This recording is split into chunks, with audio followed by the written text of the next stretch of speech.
Arju was a very able student. At the time of this data drop, Arju was in year 8 and was aged 12. And as you can see, Arju's non-verbal aptitude is exceptionally strong. It's as high as it possibly could be. And with a verbal aptitude to back that up of 126, there's nothing standing in the way of Arju doing exceptionally well. Sure, there's an issue with spatial, to which I'll come back in a minute, but generally, the profile there is very encouraging. There is a verbal deficit of -15, but with a verbal score of 126, that's not going to be an impediment to learning. It just means we need to work on getting that verbal score up to 141 as well. But as you can see from the English score there, at 141, we're clearly making real headway with this particular student. As I said, the spatial score is much lower, and that will account for the maths score being lower. But even the maths score is higher than both the quantitative and the spatial, and therefore maths is going really well as well. The science score at 119 is pretty much the same as the CAT4 mean as well, so in terms of attainment, everything is going really well for Arju. But it's in the attitudes that we see something really interesting happening here. Now you look at the attitudinal scores of the year of this data drop, and they're really strong. There are 60s, there are 80s, there's even a 90 in pass 3. These are robust, encouraging scores of which the school and Arju should feel very proud and very pleased. But, and there is a real but here, there's a subtle shift happening.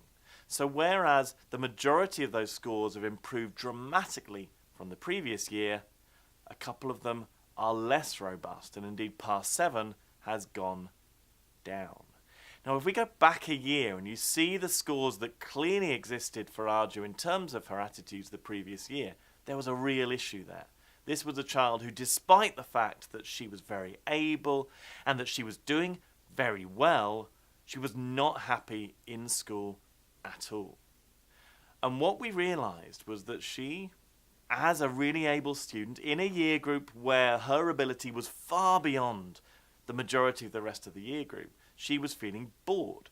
This is a common problem for year 7 students, for new entrants to secondary school, that curriculum can end up being a little bit dumbed down sometimes, and the student perhaps misunderstood or not fully understood can be under-challenged, and you have that dip that can so often occur after what is often a very robust and successful year 6 or final year in primary, and then things go off the boil in secondary, and this appeared to happen for Arju. Basically, she felt bored.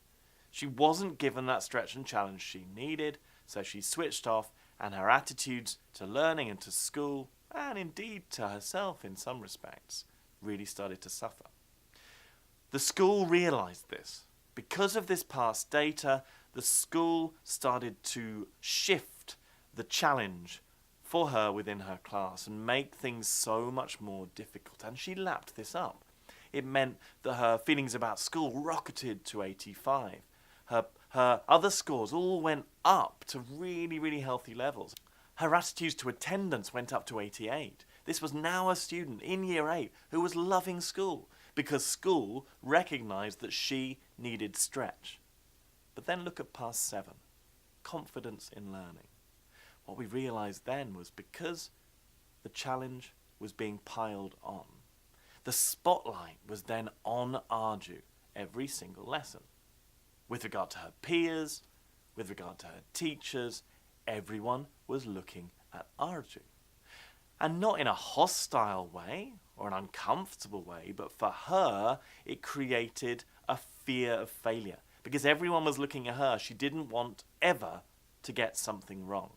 She didn't want ever to disappoint, and she didn't want ever to contradict this perception others had of her that she was brilliant. Now, in many ways, she was brilliant, but even brilliant people need to fail on a regular basis in order to grow. And so what the school realised was it needed to work with her on her grit, on her fear of failure, on her risk aversion, and to enable her to have a means of not just enjoying failure, but almost pursuing it. and counselling her to realise that failure wasn't scary, it was actually exciting, positive, and necessary.